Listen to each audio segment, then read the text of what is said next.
लोग कुछ डिफरेंट करने वाले हैं केमिस्ट्री में। तो देखिए बेसिकली जो आप प्रिपरेशन करते हो फॉर आईआईटी या फिर नीट, उसके लिए हमें टाइम सेव करना होता है और कुछ ऐसे कॉन्सेप्ट्स होते हैं जो बहुत मुश्किल होते हैं, टाइम टेकिंग होते हैं। तो उसे हम लोग क्या करेंगे, शॉर्ट ट्रिक की मदद से टाइम सेव करके विथ कॉन्फिडेंस सॉल्व करेंगे। नहीं, उसी में मैं आज लेकर आया हूँ एक बैलेंसिंग ऑफ रिडॉक्स रिएक्शन। देखिए बैलेंसिंग ऑफ रिडॉक्स रिएक्शन के कई सारे मेथड्स होते हैं।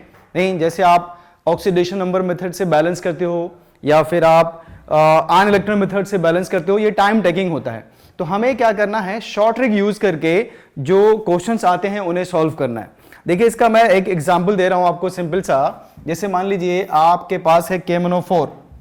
देखिए ये है आपके पास KMnO4, जिसको आप कहते हैं पोटेशियम पर मैग्नेट।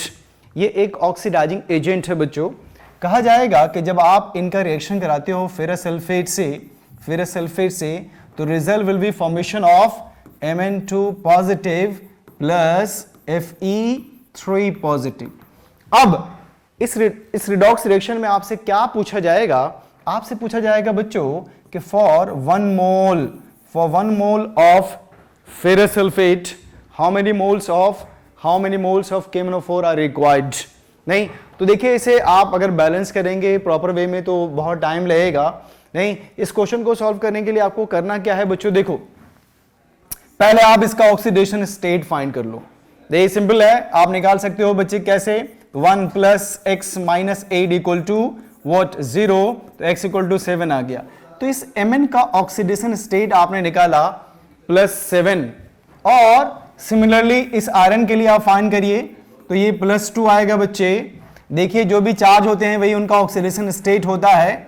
ये देखिए तो हमने ऑक्सीडेशन स्टेट डिटेक्ट कर लिया, फाइंड कर लिया। अब कॉन्सेप्ट क्या यूज करना है, कॉन्सेप्ट यूज करना है ये कि loss and gain of electron equal होना चाहिए। अगर आपने ये डिटेक्ट कर लिया loss and gain of electron equal, then we will be able to find answer in proper way. तो लेट्स सी, 7 to 2 जा रहे हैं तो डिफरेंस कितने का आएगा बच्चों, 5 का डिफरेंस आएगा। यहां देखिए 2 to 3 जाएंगे तो 1 का डिफरेंस आएगा। नहीं, अब आप क्या देख रहे हैं यहां पे कि +7 से +2 का क्या मतलब, इसका मतलब ये हुआ बच्चे कि इस KMnO4 ने 5 इलेक्ट्रॉन गेन किया है, और जो इलेक्ट्रॉन गेन करता है उसे हम क्या कहते हैं बच्चों, ऑक्सीडाइजिंग एजेंट। दैट मींस कि इस रिएक्शन में KMnO4 बिहेव कर रहा है लाइक ऑक्सीडाइजिंग एजेंट, जिसने 5 इलेक्ट्रॉन ट्रैप किया है, 5 इलेक्ट्रॉन गेन किया है। अब आइए आयरन Fe2+, जिसने 1 इलेक्ट्रॉन लूज किया है, 1 इलेक्ट्रॉन लूज किया, देख लीजिए +2 से +3। नहीं, तो इन्होंने 1 इलेक्ट्रॉन लूज किया है और इन्हें 5 इलेक्ट्रॉन गेन करना है। तो कॉन्सेप्ट क्या लगाना, loss and gain of electron equal. तो क्या करेंगे बच्चे, अगर आप इन्हें 5 से मल्टीप्लाई कर देते हो, मींस अकेला FeSO4 सिर्फ 1 इलेक्ट्रॉन दे सकता है और इन्हें 5 इलेक्ट्रॉन चाहिए। तो अगर ये 5 मिलकर दे तो ये पॉसिबल है। तो आप क्या करें, इन्हें 5 से मल्टीप्लाई कर दीजिए, तो ये भी 5 से मल्टीप्लाई हो जाएगा बच्चे। अब आप देखिए हमारा आंसर आ गया कि 5 मोल्स के लिए आप 1 मोल KMnO4 यूज कर रहे हो, तो 1 मोल के लिए क्या यूज करेंगे, for 1 mole your answer will be 1/5। That's it. तो देखिए ये concept loss and gain of electron को बराबर करना बहुत ही यूजफुल है पूरे इनऑर्गेनिक केमिस्ट्री में। जितने भी क्वेश्चंस हो, नहीं रिडॉक्स के जितने भी क्वेश्चंस हो, आप देखेंगे 90% क्वेश्चन आपको ऐसे मिलेंगे जो ऑक्सीडाइजिंग रिड्यूसिंग एजेंट के बेस पे होंगे, तो आप उन्हें इस मेथड से सॉल्व कर सकते हो। देखिए एग्जांपल हमारे पास नेक्स्ट है, दैट इज मान लीजिए आपके पास है HNO3 नाइट्रिक एसिड। इसका रिएक्शन कराया आपने कार्बन से, आपको क्या मिलेगा बच्चों, CO2 + NO2। ठीक है, अगेन आपसे सेम क्वेश्चन पूछा जाएगा कि for 1 mole of carbon how many moles of nitric acids are required. तो देखिए क्या करें बच्चे, इनका आप ऑक्सीडेशन स्टेट फाइंड करो। क्या आया 5, और इसमें क्या आया 4 + 4। ठीक है, कार्बन कितना 0, और यहां भी ये भी +4 है। तो +5 to +4 अगर आप जाते हैं तो डिफरेंस कितने का आएगा बच्चे, 1 का डिफरेंस आया, और अगर आप 0 to 4 जाते हैं तो 4 का डिफरेंस आएगा। नहीं, तो loss and gain of electron को बराबर करने के लिए आपको करना क्या है बच्चों, इन्हें फिर से आप क्या करिए 4 से मल्टीप्लाई कर दीजिए। जैसे ही मल्टीप्लाई करोगे न्यू क्वेश्चन मिलेगा विदाउट कंज्यूमिंग टाइम। तो 4 moles of HNO3 plus 1 mole of nitric acid, sorry 1 mole of carbon produces what, देखिए CO2 प्लस 4 NO2। बस, तो मैंने आपसे सवाल पूछा था कि इसके 1 मोल के लिए how many moles of nitric acid are required, तो आप कहेंगे 4 moles of nitric acid, 4 moles of HNO3, getting it or not. देखिए कितना आसान हुआ भाई, और कितना भी मुश्किल ले आओ, जैसे मान लीजिए अब आपके पास है P4 व्हाइट फास्फोरस, रिएक्शन कराइए HNO3 से, क्या मिलेगा आपको, NO2 प्लस H3PO4। अब फिर से आपको बताना है कि for 1 mole of white phosphorus how many moles of nitric acids are required.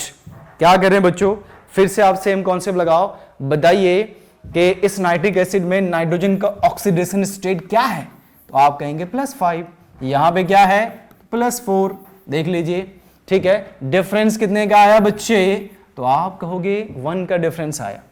फिर आइए, ये आपके पास है phosphoric acid, what is the oxygen state of phosphorus here, तो आप कहेंगे +5, ठीक है। और यहां पे चूंकि एलिमेंटल स्टेट में है ये, तो आप इनका ऑक्सीजन स्टेट 0 कोड करोगे, तो डिफरेंस कितने का आया, एक फास्फोरस के लिए डिफरेंस कितने का आया बच्चे, 5 का, तो आप बता दीजिए 4 के लिए क्या आ जाएगा, 20 का डिफरेंस आया। तो अब हमें क्या करना है, नहीं, इस नाइट्रिक एसिड को 20 से मल्टीप्लाई कर देना है। Let's see your answer. अब आपके पास क्या आ गया, 20 HNO3 produces 20 NO2 plus H3PO4, देखिए बैलेंस हो गया। दैट मीन्स कि 1 मोल ऑफ फास्फोरस के लिए, व्हाइट फास्फोरस के लिए we need 20 moles of nitric acid. तो आई होप आप समझ पा रहे होंगे बच्चों, कितना आसानी से अगर आप इसको याद करेंगे तो बहुत मुश्किल होगा। एक और एग्जांपल देख लेते हैं, लास्ट वन, दैट इज आपके पास है S8 और इसका आप रिएक्शन करा दो किससे, HNO3 से, क्या मिलेगा, अगेन आपको मिलेगा बच्चों H2SO4 and NO2, H2SO4 and NO2 मिला। अब आप इसको बैलेंस करिए। फिर से मेरा सवाल यह है आपसे कि for 1 mole of S8 how many moles of nitric acid are required. तो देखिए यहां से यहां जब जाओगे आप तो डिफरेंस बताइए कितने का, 1 का, और यहां से यहां जब आओगे तो डिफरेंस बताइए। तो देखो बच्चे, S8 चूंकि एलिमेंटल स्टेट में है, 0 ऑक्सीजन स्टेट, और यहां पे क्या आता है बच्चे +6, तो 0 to 6 जाएंगे, 6 का डिफरेंस फॉर 1 के लिए आया, तो इसको अगर आप 8 से मल्टीप्लाई कर देते हो तो कितना आ गया बच्चे, 48। दैट मीन्स के 1 mole of S8 we need 48 moles of nitric acid। इसको आप मल्टीप्लाई कर दीजिए 40 से।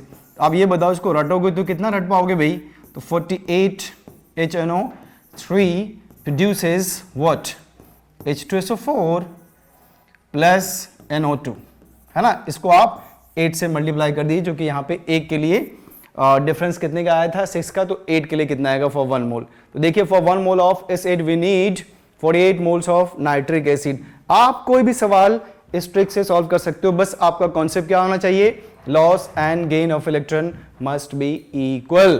ठीक है बच्चों, तो ये था शॉर्ट ट्रिक आज के लिए। ऐसे बहुत सारे शॉर्ट ट्रिक हमारे पास है each and every topic and chapters में, जो आपके काम को बहुत आसान कर देगा।